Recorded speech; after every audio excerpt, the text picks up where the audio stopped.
Hamburger dinosaurs, vampire chicken nuggets, and basketball monsters. All of these were highly desirable Happy Meal toys at some point in fast food history. Your kids will love McDonald's Happy Meal. It's food and fun in a box. When the Happy Meal launched in 1979, the first toys were pretty simple and included things like a McDonald's branded wallet and space alien character erasers. It wasn't long before the first cross promotion emerged, and it's probably weirder than you'd expect. That year, Star Trek: The Motion Picture was the first ever movie to have its own themed Happy Meal, and it was a sensation. McDonald's spent a whopping $20 million on a TV commercial campaign to promote the tie-in, and a staggering 50 million Star Trek Happy Meal boxes were purchased during the promotion. Were kids going to be interested in a slow, philosophical movie about a psychedelic existential crisis and a sentient space probe? Is this all that I am? Is there nothing more? Not really, but the toys were cool, featuring rings with secret compartments, iron-on sheets, and a decodable navigation bracelet. None of it had much to do with the movie, but the reappearance of Star Trek on any screen 10 years after its initial cancellation was a big deal.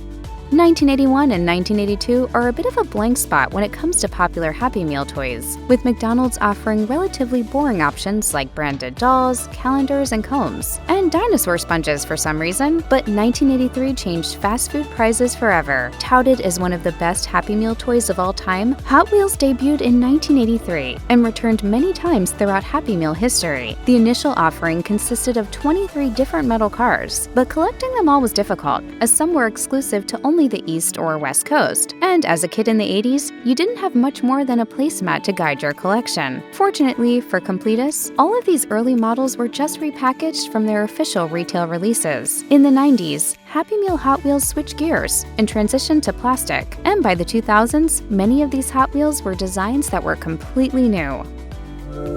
What are you gonna make with those Lego bricks? I don't know yet, Grandpa. In the 80s, Lego had already established itself as a beloved, imaginative toy brand. So, when Lego teamed up with the iconic Happy Meal in 1984, it was a perfect match. And no surprise, considering that McDonald's is one of the world's largest toy distributors. Lego's Happy Meal toys were simplified versions of Lego sets, each with a handful of bricks and simple instructions providing a taste of the Lego building experience. The 1984 Lego models included an airplane, a boat, a helicopter, and a truck, as well as some Duplo options for younger kids. All of the instructions included examples of other things to build with the bricks, and the possibility of combining all of the models into bigger constructions. Lego and McDonald's would pair up again many more times. In 1999, new versions of their classic vehicles set were released, this time with McDonaldland characters included on some bricks. Lego also continued its McDonald's connection by creating a build-your-own McDonald's restaurant set in 1999.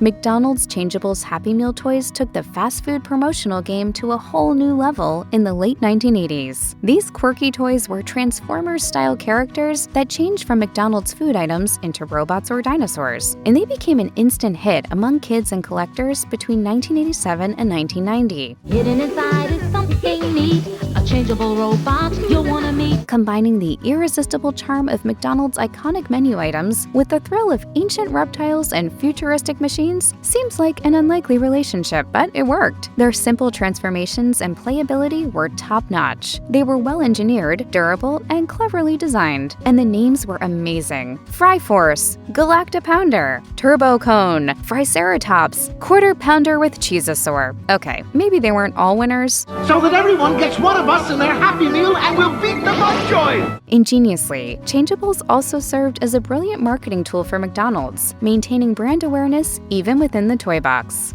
Speaking of iconic food items, McNugget Buddies were charm personified, introduced as a Happy Meal toy in 1988. These roughly life-sized anthropomorphic chicken McNuggets took the Happy Meal world by storm with their irresistible charm and collectability. Each nugget's unique personality and expression made them instantly lovable. They were also highly interactive, with detachable accessories that could be mixed and matched to create countless combinations, similar to the popular and beloved Potato Head toys. Ghoulish McNugget Buddies with costumes you can rearrange. McDonald's clever marketing strategy may have contributed to the toy's popularity. The release of different McNugget Buddies series, like Halloween-themed or sports-themed sets, kept the ongoing series fresh. Even today, these lovable nuggets evoke a sense of nostalgia and joy in those who remember collecting them as children, and are still a popular retro purchase for fans of all ages.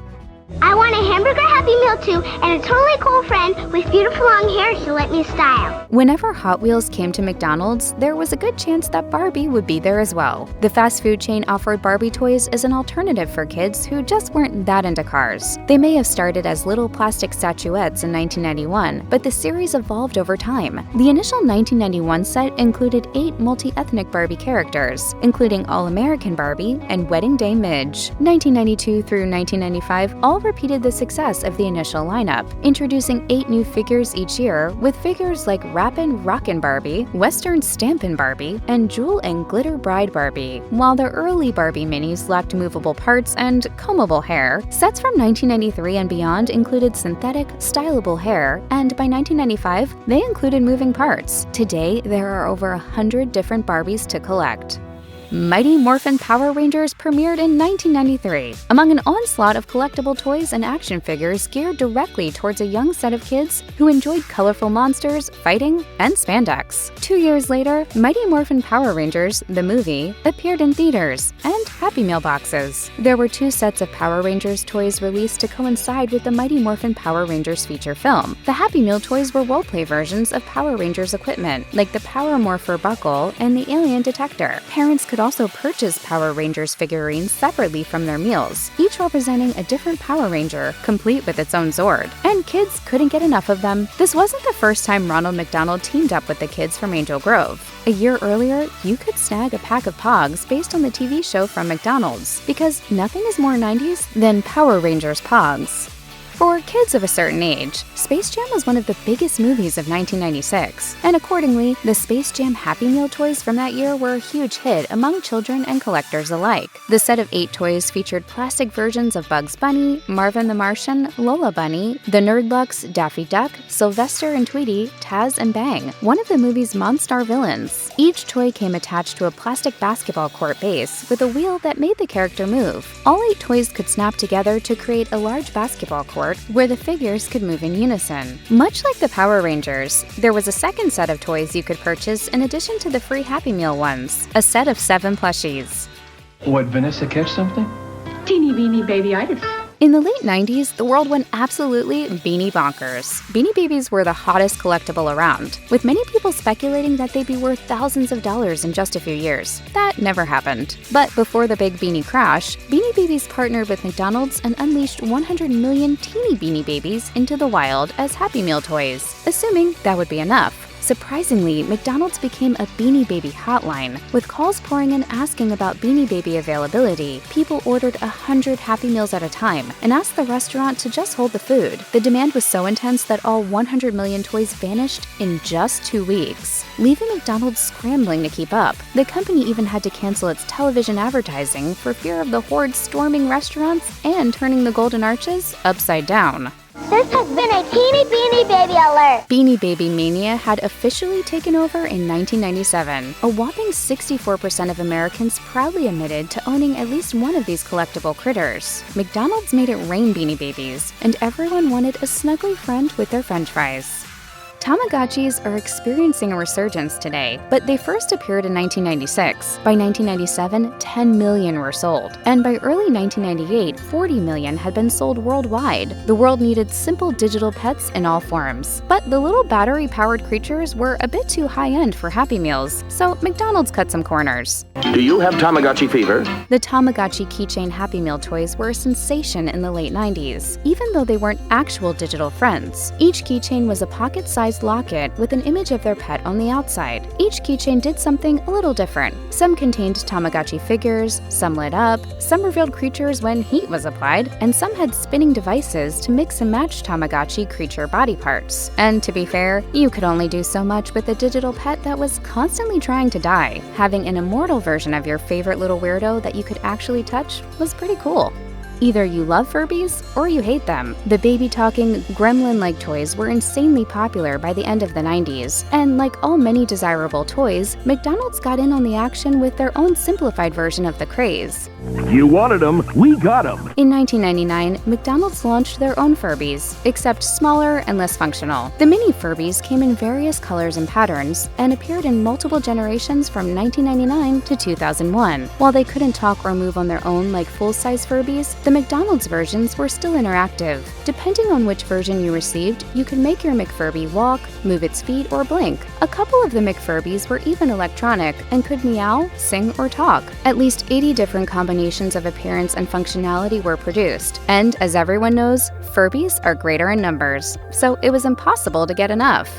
This won't be the last time Pixar appears in this collection of the best Happy Meal toys, but the 2001 collaboration between McDonald's and Pixar was probably their best. To celebrate the release of Monsters, Inc., the fast food giant released a series of 10 action figures, featuring all of the movie's main characters, from Mike and Sully to the villainous Mr. Waternoose. Unlike some Happy Meal toys, every figure is articulated and has an impressive amount of detailing, competing even with official retail versions of the characters. Even cooler, some figures came with their own doors, allowing you to build your own scare floor. In many ways, this set exceeded normal Happy Meal toy expectations, giving kids and collectors a real toy experience, and not the slightly cheaper fast food version. Disney stuff showed up numerous times in Happy Meals, but never like the 100 Years of Magic set released in 2002, which featured a staggering 100 characters to collect. That's enough Happy Meals to put you into the grave. Each plastic figure included a base with the year the character first appeared, and the range spanned just about every animated Disney property there was, from Steamboat Willie to Buzz Lightyear, with at least one live-action Disney star thrown in as well, in the form of Mary Poppins. The set of 100 was available for less than a month, making collectors a little bit frantic. And if you wanted your Disney collection to truly be complete, there were 4 commemorative glasses also available for purchase. 80s kids know all about the original He-Man. Hey up there! I don't like people who destroy trees. But kids of the 90s were also old enough to appreciate the 2002 rebirth of He-Man in a new animated series based on the original comics and adventures. While the show ran for only 2 seasons, it also generated a ton of toys. And of course, some of them ended up in Happy Meals. The 2003 set included 8 sizable figures, including He-Man, Skeletor, Ram-Man, Beast-Man, Man-at-Arms, Orko, and the show's 2 giant cats, Panther and Battle Cat, each with a unique gimmick. Beast-Man could whip his enemies. He-Man could swing a sword and a wind-up Orko, shuffled around awkwardly. Most of these were actually useful action features, making this lineup for a short-lived cartoon the best of 2003.